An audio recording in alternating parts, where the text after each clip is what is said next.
पिछले 2 एपिसोड्स में हमने बात की थी एसेट बेस्ड वैल्यूएशन मेथड और प्राइस टू अर्निंग रेशियो के बारे में कि कैसे उन दोनों की मदद से आप वैल्यूएशन निकाल सकते हो और अंडर वैल्यूड कंपनीज को ढूंढ सकते हो। तो आज हम वैल्यूएशन का बहुत ही इंपॉर्टेंट पार्ट देखने वाले हैं और इस मेथड का नाम है DCF, that is discounted cash flow method. DCF method valuation में सबसे इफेक्टिव मेथड मानी जाती है और ज्यादातर इन्वेस्टर्स इसी मेथड का यूज करके इंट्रिंसिक वैल्यू ढूंढते हैं, यानी कंपनी के शेयर की जो एक्चुअल वैल्यू है वो ज्यादातर इन्वेस्टर्स इसी मेथड से ढूंढना पसंद करते हैं।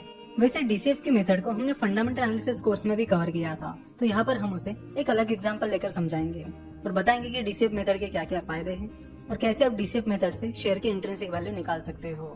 DCF मेथड में जो सबसे इम्पोर्टेंट चीज यूज की जाती है उसका नाम है free cash flow. Free cash flow का मतलब होता है कि अपने सारे ऑपरेटिंग एक्सपेंसेस और कैपिटल एक्सपेंडिचर्स करने के बाद कंपनी के पास जो कैश होता है उसे फ्री कैश फ्लो कहते हैं। वैसे फ्री कैश फ्लो प्रॉफिट से भी बेहतर माना जाता है क्योंकि प्रॉफिट को जनरली मैनिपुलेट किया जा सकता है, वही फ्री कैश फ्लो को मैनिपुलेट करना काफी डिफिकल्ट होता है। फ्री कैश फ्लो आपको कैश फ्लो स्टेटमेंट से मिलता है। कैश फ्लो स्टेटमेंट में जितनी भी चीजें होती है वो कंपनी का उस क्वार्टर में या उस ईयर में किए गए असली ट्रांजैक्शंस होते हैं और क्योंकि फ्री कैश फ्लो को मैनिपुलेट करना डिफिकल्ट होता है इसलिए ज्यादातर इन्वेस्टर्स फ्री कैश फ्लो पर ज्यादा नजर रखते हैं और यहाँ पर DCF के मेथड में फ्री कैश फ्लो यूज होता है। तो DCF मेथड यूज करने का ये भी एक फायदा है कि यहाँ पर फ्री कैश फ्लो की मदद से कंपनी का वैल्यूएशन निकाला जाता है।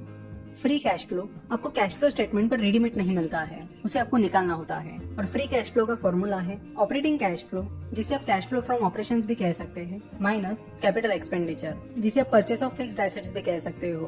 तो यहाँ पर हम इन्फो एज का ये एग्जांपल कंटिन्यू करते हैं और इन्फो एज के शेयर की इंट्रिंसिक वैल्यू DCF मेथड से निकालते हैं। तो इन्फो एज के कैश फ्लो स्टेटमेंट में आप यहाँ पर देख सकते हो net cash inflow from operations. तो फाइनेंशियल ईयर 2019 में इन्फो एज का कैश फ्लो फ्रॉम ऑपरेशंस था 275 करोड़। तो इस कैश फ्लो फ्रॉम ऑपरेशन से हमें कंपनी का कैपिटल एक्सपेंडिचर यानी purchase of fixed asset minus करने होंगे। तो यहाँ पर आप देख सकते हो कि कंपनी के purchase of property, plant and equipment and intangible assets 26 crore हैं, जिसे हम 275 करोड़ से सब्ट्रैक्ट करेंगे, जिसके बाद हमें फिगर मिलेगी 249 करोड़, जो कि फाइनेंशियल ईयर 2019 में इन्फो एज का फ्री कैश फ्लो था। यहाँ पर आपने देखा होगा purchase of property, plant and equipment and intangible assets, इन्हें ही परचेस ऑफ फिक्स्ड एसेट्स कहते हैं।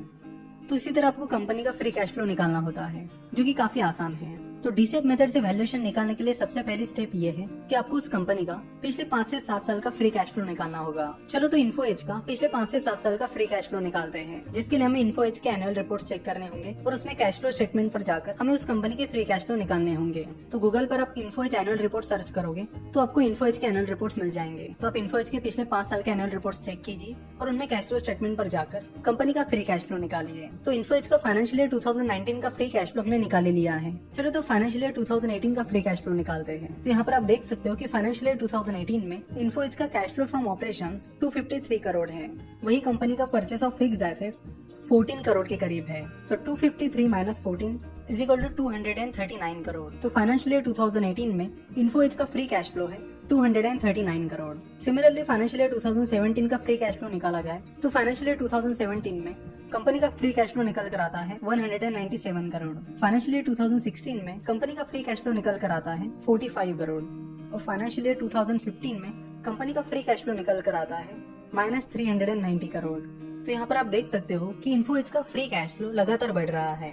फाइनेंशियल ईयर 2015 में वो -390 करोड़ था, उसके बाद फाइनेंशियल ईयर 2016 में 45 करोड़ और उसके बाद बढ़ते बढ़ते अभी फाइनेंशियल ईयर 2019 में इन्फो एज का फ्री कैश फ्लो 249 करोड़ है। तो कंपनी का फ्री कैश फ्लो देखकर आपको पता ही चल गया होगा कि इन्फो एज पिछले 4-5 सालों से काफी अच्छा परफॉर्म कर रही है। तो इन्फो एज का पिछले 5 साल का फ्री कैश फ्लो हमें इन्फो एज के पिछले 5 साल के परफॉर्मेंस के बारे में बता रहा है। अगर आपको कंपनी में अभी इन्वेस्ट करना है तो आपका मेन फोकस ये होना चाहिए कि आने वाले 5, 10, 20 सालों में कंपनी का फ्री कैश फ्लो कितना रहेगा, क्योंकि बस पास्ट परफॉर्मेंस देखकर आप कंपनी में इन्वेस्ट नहीं कर सकते हैं, क्योंकि आपको मिलने वाले रिटर्न्स कंपनी के फ्यूचर परफॉर्मेंस पर डिपेंड करते हैं। क्योंकि आपको पता ही है कि कंपनी की शेयर प्राइस लॉन्ग टर्म में उस कंपनी के बिजनेस परफॉर्मेंस को फॉलो करती है। सो अगर कंपनी आने वाले कुछ सालों में लगातार अच्छा परफॉर्म करती है तो लॉन्ग टर्म में शेयर प्राइस कंपनी की ग्रोथ को फॉलो करेगी, जिसका फायदा आपको शेयर की प्राइस बढ़ने से मिल जाएगा। सो नाउ हमारा नेक्स्ट काम ये है कि हमें कंपनी की फ्यूचर कैश फ्लो प्रेडिक्ट करनी है। तो DCF मेथड में आपको अजम्पशन करना होता है कि कंपनी की कैश फ्लो आगे चलकर कैसे रहेगी। देखो, जहाँ अजम्पशन आता है वहाँ रिस्क भी ज्यादा होती है, क्योंकि अगर आपका अजम्पशन गलत हो जाता है तो वैल्यूएशन गलत निकलेगा। इसलिए सही वैल्यूएशन के लिए आपको ध्यान में रखना होगा कि जो भी फ्यूचर कैश फ्लो प्रेडिक्ट कर रहे हो वो रिजनेबल हो। तो अब सवाल ये आता है कि कंपनी का फ्यूचर कैश फ्लो कैसे प्रेडिक्ट करें। तो उसके लिए आपको बहुत सारी चीजें देखनी पड़ेगी, जैसे कि कंपनी का बिजनेस कैसा है, कंपनी के आने वाले सालों में ग्रोथ कैसी हो सकती है, कंपनी का मैनेजमेंट कितना एम्बिशियस है और कितना एथिकल है, कंपनी जिस सेक्टर में काम कर रही है उसमें कैसी कंपटीशन उन्हें मिल रही है, कंपनी के कंपटीटिव एडवांटेज क्या है जिसे आने वाले फ्यूचर में अगर कंपनी को टफ कंपटीशन भी मिलती है तो भी कंपनी उसे आसानी से बीट कर सके।